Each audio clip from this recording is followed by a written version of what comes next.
আসসালামু আলাইকুম। আজকে এমন একটি রোগ নিয়ে আলোচনা করব যে রোগটি অনেক পুরুষ লজ্জা বলতে চায় না। রোগটির নাম হলো বালানোপোস্টাইটিস। বালানোপোস্টাইটিস নাম একটি, কিন্তু রোগ দুইটি। একটি বালানাইটিস, অন্যটি পোস্টাইটিস।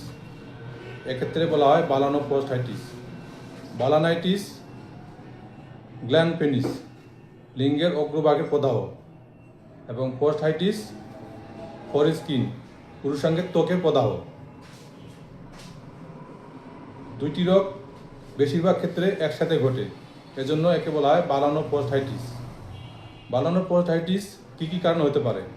ব্যাকটেরিয়া সংক্রমণ, ছত্রাকের সংক্রমণ, যৌনবাহিত রোগের সংক্রমণ, এবং পুরুষাঙ্গ নিয়মিত পরিষ্কার না করা, দুর্বল স্বাস্থ্যবিধি। এই রোগের লক্ষণগুলি কী কী হতে পারে? পুরুষাঙ্গ বা লিঙ্গের অগ্রভাগ, লিঙ্গমুণ্ড প্রদাহ হবে, লালচে ভাব এবং ব্যথা হবে, ফলা থাকবে, ত্বকে ক্ষত দেখা দিবে, ক্ষত স্থান থেকে অজস্র স্রাব বা পুষ নির্গত হবে। মনে হবে বা রোগীরা বলবে যে আমার লিঙ্গ দিয়ে পুষ আসতেছে।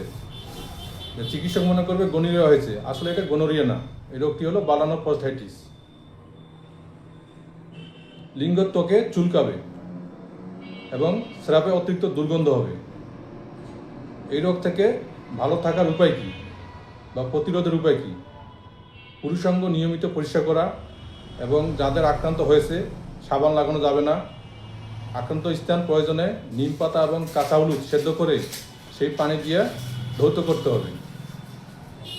প্রাথমিক অবস্থায় চিকিৎসা নিলে দ্রুত সুস্থ হওয়া যায়। রোগ যত দেরি করবে, জটিল আকার ধারণ করবে, রোগীর অস্বস্তি বাড়বে। তাই আক্রান্ত হওয়ার সাথে সাথে একজন অভিজ্ঞ চিকিৎসকের শরণাপন্ন হন, ইনশাআল্লাহ দ্রুত সুস্থ হয়ে যাবেন। ধন্যবাদ, ভালো থাকবেন সবাই। আসসালামু আলাইকুম।